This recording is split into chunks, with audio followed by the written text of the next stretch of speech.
Welcome everyone to a casted game for Age of Empires 4, and today spawning in the southeast corner of the map, playing in red, we've got Corvinus 1 playing as the Byzantines.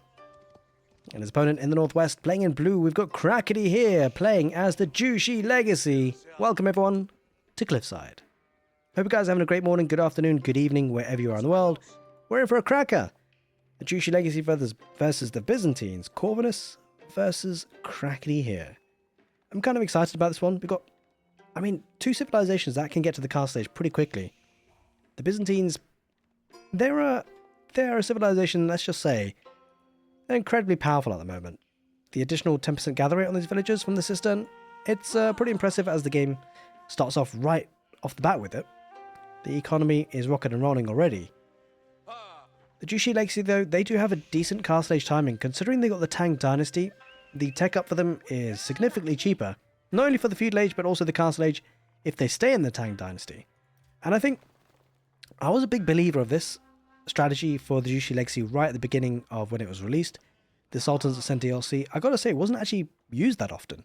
A lot of players would have gone for Song Dynasty very early. Because of the power of the Song Dynasty, it was possibly a little bit overtuned when the game came out, or when the civilization came out.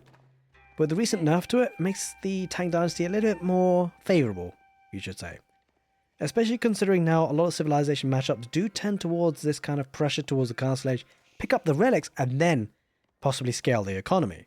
We see it with the Ayyubids, we see the Ayyubids go fast castle and then add in a second town centre once they've challenged for the relics. We see it with various civilizations. I think the Jushi Legacy seems to be one of those civilizations following in a similar vein. Now the Byzantines are...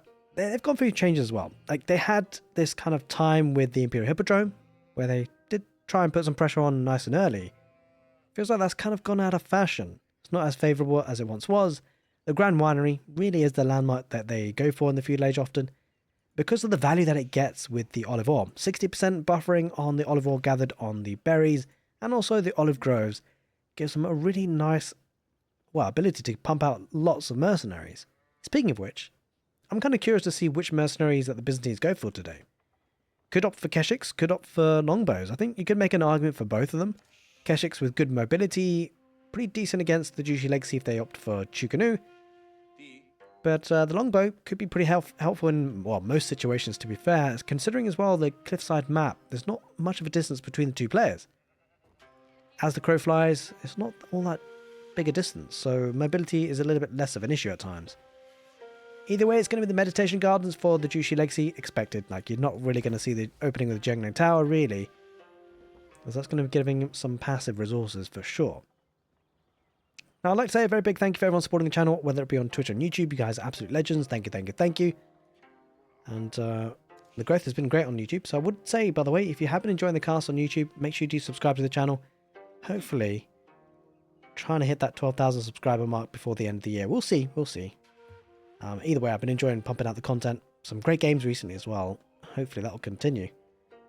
Going out to berries here, the Byzantines, and probably going to be dropping that mercenary house pretty soon. It's going to be... it's actually going to opt for a Song Dynasty opening rather than a castle age. Okay, interesting play. So he's going to be going for the eco bonuses approach that way.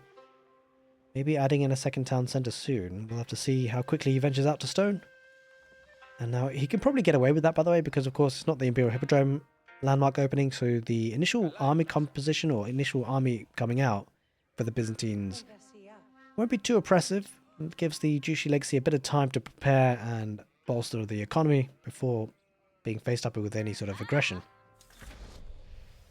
There is that meditation gardens, soon to be followed by the Jiangnan Tower.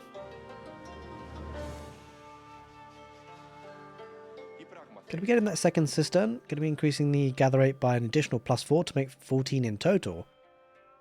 14%, pretty nifty, and there is that mercenary house, dropping off a couple of sheep. I'm kind of curious to see what kind of contract is going to go for actually, whether it be the western or the eastern. And there's that Song Dynasty now, and going over to stone to get that second town centre, which is going to be inviting a bit of pressure, I've got to say.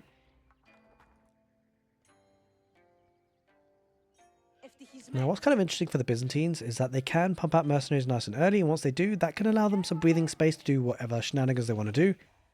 Whether it be a second town centre themselves or a castle age, I don't think necessarily a second town centre is often something we see very often, but it doesn't necessarily hurt them, right? Especially if they're going up against a two-town centre Jushi legacy, matching it could be quite powerful for them, because of course the Byzantines had the benefit of the villager gathering rate being heavier or faster, or yeah, just better than the Jushi legacy. So matching like for like in terms of town centres at least could be favourable for the Byzantines. Especially considering in the meantime they are getting free units, and it's actually going to be javelin throwers opening. Interesting. And of course it could be as a direct counter to Chikunu potentially, if he's expecting it. Going to get a barracks as well. That's an opening. Kind of curious to see that actually. Going to go for javelin throwers, Limitani maybe? We'll have to see. Second town centre placed quite close to home, and a kind of curious position, right? It's not really kind of on top of a resource, but it does offer some protection to the meditation gardens. But I'm still kind of curious of that decision actually. Usually we typically see a second town centre, say like on a wood line or a gold vein. It's on kind of neither. This could have been a good spot. Either way, Crackedy decides to place it down as quickly as possible. See a couple of javelin throwers making their way across the field, and it will be javelin thrower Limitano. Units, by the way, that are kind of difficult to take care of with archers or even Chikunu. To be fair, Chikunu will do a lot better than just regular archers, but I don't know if the Jushi legacy will opt for that. We'll have to see what production building he drops down first. Nothing dropped down just yet. Oh, running into problems. The scout. Corvinus has to bring that back. Just relocating that wood line. And I love the walls on the right side, by the way. It really does limit the angle of approaches for the Byzantines. He did manage to snipe a villager, though. So first blood goes in the hands of the Byzantines. Behind all this, let's take a look at how many villagers on gold. Only 3 so far, so it's definitely going to be suggesting an extended feudal age for the Byzantines behind all of this. Getting the blacksmith as well for some all-important upgrades. Wheelbarrow coming in shortly. But 7.5 minutes? Well, yeah, I mean the Jushi legacy will start to get out units now. Gets a free spearman out of the Jiangnan Tower. Courtesy of making their barracks, of course. Now Corvinus making a move on the left side. But it just pushed off for gold, and this is where it becomes a little bit tricky for the Jushi legacy, right? Because he doesn't have gold nice and safe and secure. So actually Palaskar production. And he'll be able to get a couple more, but not too many more. Although dropping off gold from the Imperial officials could be a way to secure a bit of gold for production. And it so happens that this village is out of range of the town centre, so I might have to rebuild that, repair, or at least challenge this. But the units are coming in thick and fast, although the waypointing there a little bit dodgy for the Limitani. The Palaskars, though, would counter what the Byzantines have at this point. He's got good numbers of units, Corvinus. He keeps scaling. I would love to see another water level coming up, though, for him. Sooner rather than later.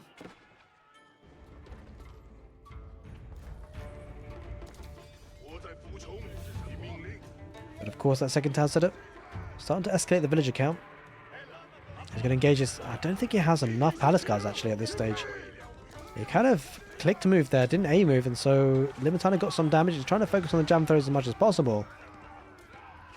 Yeah, slowly but surely, Palaskars will be whittled down in numbers, although there is one weak one that it needs to focus on if he can. He's getting good damage output from it, when it should be dead. There he goes.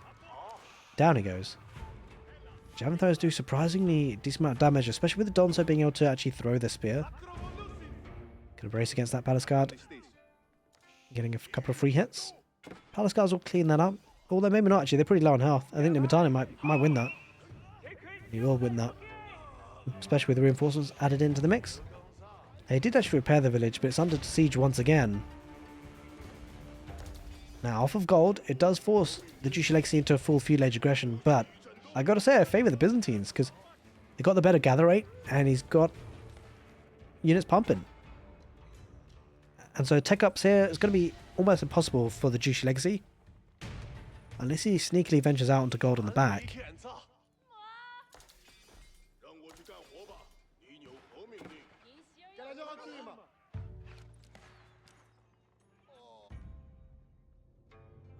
I'll be curious to see if siege engineering comes in for the Byzantines.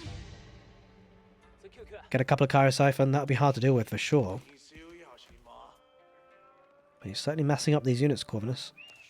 There is a timing window though. If the Byzantines don't kill their opponent in the next sort of 15 minutes maybe, then maybe the Juicy Legacy will push back just by sheer force of their superior economy, scaling into army.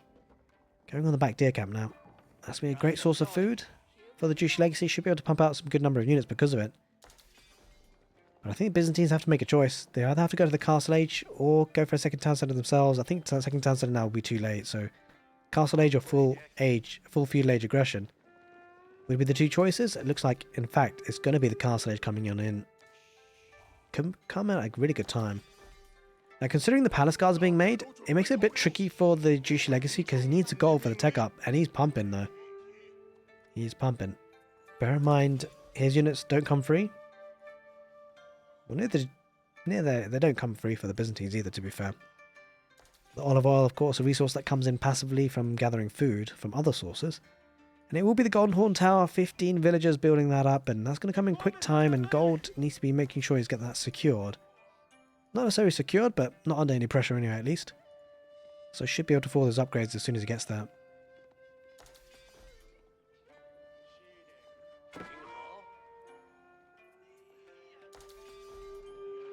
Looking to torch his way through. Now, these static defences have really bought some time for Crackedy. Will it be enough time? That's the question. Bear in mind, there's going to come a point where farming transition might be needed, and that will hit the Juicy Legacy really hard. The Byzantines, on the other hand, can focus on berries. They can go into the deer camp, and I think that's going to be a big critical moment in this game, actually, when that farming transition is needed from the Juicy Legacy. He has to take a fight now, though, because he's kind of hard stuck in the feudal age, rather. Castle Age in for the Byzantines. He wants to take the fight now before the upgrades come on in. Byzantines not taking the bait as much as possible. And Iron Undermesh comes in for Crackedy. He's taking the fight, which should be a good timing for Crackedy. He's taking out a lot of the Limitane, but the problem is, of course, these Limitane in good numbers, they will dwindle eventually. It's a bit unfortunate there for Corvinus to lose the army before the veterancy status comes in for everything. Does have the veterancy on the javelin throwers, but they'll be chewed to pieces by the Palace Guards. Good cleanup for Crackedy, I've got to say. Unfortunately, Corvinus was a bit overzealous with the army positioning in that instance, and having lost it, has to go back to the drawing board down to 6 military, but it does allow him now to make usage of maybe bringing guards. Doesn't necessarily need to upgrade his units, although the veterancy did already come in for the javelin throwers, trying to maximize the value from them as he can. But yeah, look at the Palace Guard's going to start to move on forward, and now with the movement speed that they have, could cause a bit of problem for the Byzantines. He was looking to try and take the free food off the map, but that becomes a little less viable now. Of course, border settlements really helps with the vision though. So we saw the aggression coming in early, could react to it because of it. It looks like, now look how much food he's got here. Crackedy, he's opting for the Castle Age, sending a bunch load of villagers on gold. That should put him in a good spot.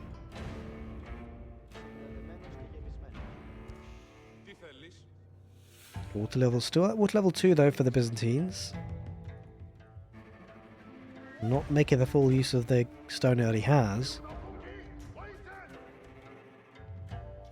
Yeah, and the Juicy Legacy will be in the next cage very quickly, especially considering the villagers build faster.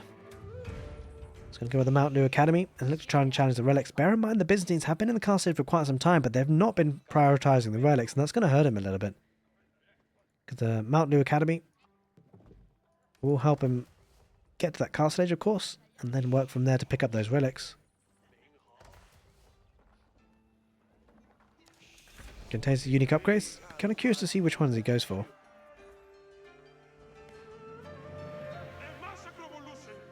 What we do know is going to go for the veterancy upgrade on his palace guards, that's for sure. He's added in a couple of crossbows here, the Byzantines, to try and counteract that. Speaking of which, the palace guards around the right side, trying to get a bit of raiding value, just as Corvinus is trying to. Going around the back, does he have a... Oh, he doesn't have a gate just yet. It's building one now, but it might suffer some losses in the meantime, although to be fair, Juicy Legacy builds so fast that he might just only lose one villager. It is only the one. Trying to get value around the back with the palace guards, but not engaging just yet. Quite a few villages idle there for the Juicy, I gotta say. It's pretty problematic. It's gonna go for the berries on the back. Yeah, it does look like... Does look so. Bear in mind though, the second town setup for the Jewish legacy has worked really well for him. Plenty of villagers. Having said that though, a lot of the villagers have been idle for quite some time.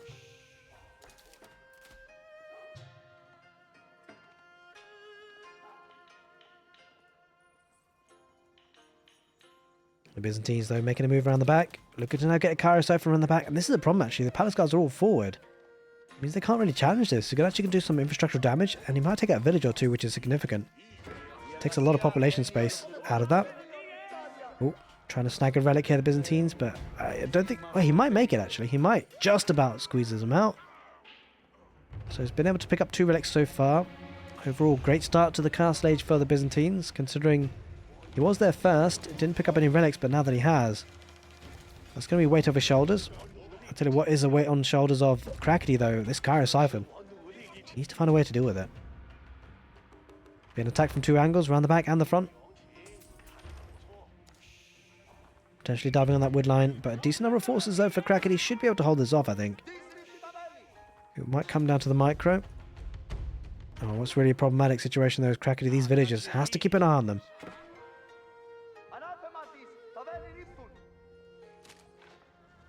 Palisades will go down pretty quickly. Trying to get an outpost on the wood. Uh-oh, farming transition. We talked about it. Like, he did lose the army earlier on there, Corvinus, but he has got map positioning again, and so it's quite safe to take out, you know, pocket economies if he so wishes to, but it looks like he's got the olive grove transition anyway. Of course, doubles up, giving him olive oil because of it. Uh-oh, palace guards though might start to swarm the army in the north, Corvinus, but it does give him some space now in the south to put some pressure. Trouble is for Crackedy, he's grouping up his army all in one group, and so it's problematic dealing with this attack from multiple fronts. But if he takes the engagement here, he would clear it up. And then the question is whether he has enough time to get back home in time.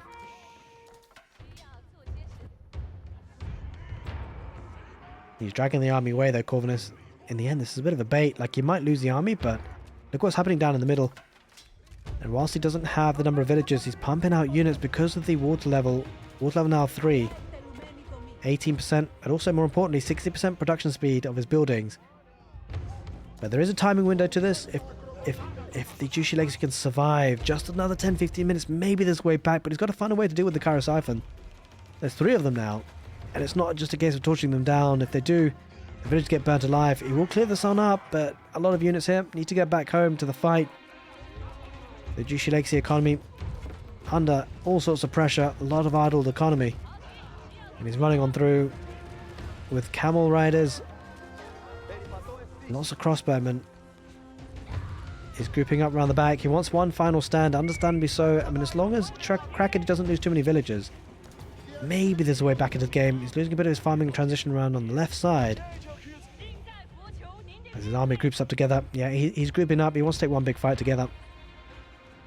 It's going to be go time soon. Might come down to one big fight here. We'll see.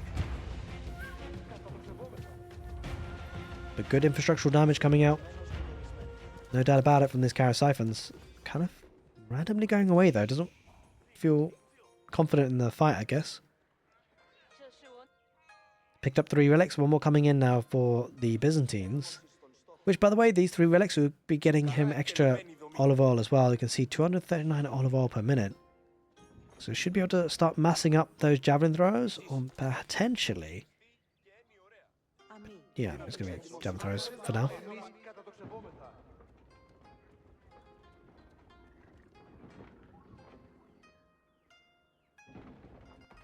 Extending the palisades just a little bit, wants access to the gold. Speaking of gold, gold might be coming in passively from the sacred site. 1 more relic up for grabs, by the way. Certainly something you'll want to take care of, but with more Kairos Siphon, okay, well, the Byzantines, they mean business. They want to do some damage. It doesn't necessarily feel like it's got enough military units though, but I mean, the good thing for a push coming with Siege is that ultimately, if he pushes with the Kairos Siphon, the Juicy Legacy have to make a decision. Does he engage the Kairos Siphon? Does he engage the army? If he doesn't engage the Kairos Siphon, structural damage will come on in. If he does engage the Kairos Siphon, well, the enemy army will be doing damage to his army, and he might lose the fight altogether. So it does feel like often that he has to win the fight first with the military units and then take out the Kairos Siphon. Very difficult to torch the damage on these Kairos Siphon with the villagers because of the Greek fire. Nesta Bees, though, comes out for the Jushi Legacy. He's about to engage. 2 Nesta Bees, in fact. Those 2 Nesta Bees might be coming in clutch here. They're just coming out to repair. It is all coming down to the Nesta Bees. They're doing so much damage on the infantry mass. The Palace Guards are more than enough to deal with this. He's got Iron Undermesh, which certainly helps. But now he's going to focus on the Cryo Siphon. The TC, will it go down? It's going to be a close one. He's still got 4 Cryo Siphons, loses 1, so 3 now. He's being out repaired though. Oh no. The Cryo Siphon didn't really achieve what they wanted to do, and he's actually being pushed back heavily. Byzantines have to back off and go back to the drawing board. It's a successful hold by the Crackedy. Running out of wood though. That villager lead definitely came in clutch. It feels like things are swinging now. 2 Nesta Bees though. Slowly moving forward. It looks like Crackedy for the first time in the game, more or less. Well, to be fair, he did have the little skirmish earlier. He's moving on out now. Looking to see what damage he can get. As in further siege too. Is that 3rd Nesta Bees? Okay, mass Nesta Bees played by Crackedy. And there's 2 ways to deal with this as the Byzantines. Could go for cataphracts to try and trample on through, but the other more natural approach is Springalds has got 1 in the queue. But none out just yet. That could be problematic. He's riding on in. The Nesta Bees deployed on this. That could be problematic. He does have 2 Springalds though, so the Nesta Bees backing off for now. Taking the fight with the crossbows. And that's a great fight for the Jushi Legacy. In the choke point, Nesta Bees, they fire off. Oh, Byzantines have to back away. He loses 1 Springald in the end. Because of the Palace Guards went around the back. Mostly just crossbows survive for the Jushi Legacy. A couple of Chukanu being added in as well, but in the mix. A massive Mangonel shot. Takes out a Springald. Oh, Mangonel that comes out for the Byzantines at a perfect time. He's going to lose quite a few. Still, Nesta Bees doing great work. Nesta Bees going to focus on the Mangonel, it seems. Oh, that's crazy. Those 2 Nesta Bees almost taking out the Mangonel in the end. 1 more shot might just do it. Doesn't get it. Doesn't get it. They're just coming to repair, though. Another Mangonel pops out. Nesta Bees gets off on the jab and throws. Mangonel shoots the Nesta Bees. The fact he's got villagers on hand to repair, which is certainly helpful. He loses 1 Mangonel, though. 2 Nesta Bees still alive. That's massive. Looks like Crackedy has to back away though, but he won't necessarily mind that considering he does have a sizable villager lead. More Palace Guards coming on in though. It's going to be dicey. The Palace Guards getting told the Mangonel. It's quite a good chance he might lose it. But villagers coming out to repair. Clutch repairs there for the Byzantines rather. For Corvinus, Crackedy trying to get rid of the Mangonel. Doesn't quite manage it in the end, and that will be a clear up in the end for Corvinus. And Crackedy has to go back to the drawing board, but again, he won't mind it too much. He's got the villager lead, of course. And he kept that town centre running after all that aggression. The farming transition is being secured. Olive grove transition happened quite a while ago for the Byzantines, so the fact that he survived that Crackedy is a huge deal. Oh, forward keep though, Crackedy. He's going to be under pressure. I think Corvinus has a good number of military. Especially when you add in the Springals and the Mangonels. Like, even if Nesta Bees pop out, if he takes a good trade and good micro from Corvinus, those Nesta Bees might not be able to get any damage out. Add in more Cryo Siphon as well. I love the distraction technique, the Cryo Siphon, because, again, it forces the army to deal with it. There's 1 Nesta Bees. Nothing else queued up just yet. Make no mistake about it, Relic Gold coming in. 4 relics for Corvinus. Adding in 1 Sacred Site, another one on the way too, it seems. Repairing the Springalds. He knows the keep's going up, but he doesn't feel confident dealing. Oh, okay, that's one way to deal with it. With the Nesta Bees, getting the stone walls as well, just to prevent the Springals taking him out. That's a clutch play by Crackedy, I've got to say. Taking out of the villages, that's so smart. Diving in with a couple of ringing guards. Might get Nesta Bees. No, the repair's coming on out. Albeit the Mangonel deploys on the villagers. A lot of weak villagers, but none of them actually died. Didn't get a second shot, so yeah. I mean, villagers remaining alive is what matters. He has a trebuchet behind this, it seems. Slowly going to be taking down that keep. It's hopefully for him at least. Springal's backing away. Mangonel's deployed. Keep will go up, but has had a couple of hits already by the trebuchet. Cryo Siphon just tanking a little bit. The keep goes up, but already almost down to half health. He's repairing. Jushi Legacy holding on for now. Almost double the villager count. Feels like the timing window, Corvinus is quickly evaporating. He has to do damage. Got to do it quickly. Water level 4 though. Does give him an additional 22% gathering rate. Does go some way to reduce the impact of the villager difference. Adding in another 2 Cryo-Siphons. Gold around the back. Almost mined out. That's going to force Crackedy back onto this gold in the forward position, although he's slowly taking this one. Does have an outpost for some vision and some defense. Cryo-Siphon, 4 of them. Starting to burn that town centre again. Not for the first time that town centre's seen it all today. Getting a forward siege workshop of his own. And it's slowly starting to edge towards a bit of a siege fest. Keep under pressure from the trebuchet. Stonewalling up just to protect the trebuchet as long as possible. I don't think he keeps the town centre alive this time though, Crackedy. He's struggling to pump out units.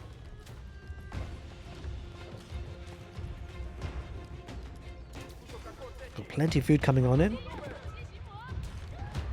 He's repairing the keep, but it's only going to buy him time, really. Well, there's the landmark town centre. That's why it's taking so long to take down. It is down now.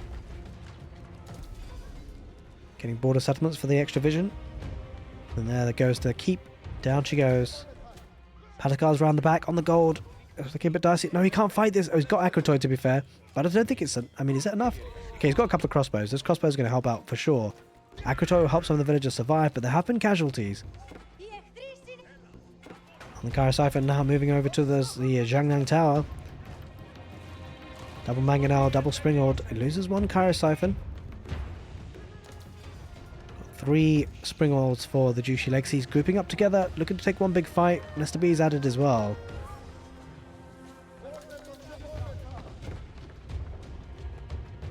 And the bigger concern though for the Byzantines is the longer this goes on, the better the chances for the Jushi Legacies to hold on and defend. The trouble is, look at the army. It's a massive one in the front of the base. And the Byzantines gonna have to make it through in the middle though, and there's a lot of choke points that the Jushi Legacy can fight with. It's got 2 trebuchets actually. He won't need any more than that, I don't think. This is the Zhangnang Tower. Oh, it takes out the first engagement, takes out the Springald. Nice micro.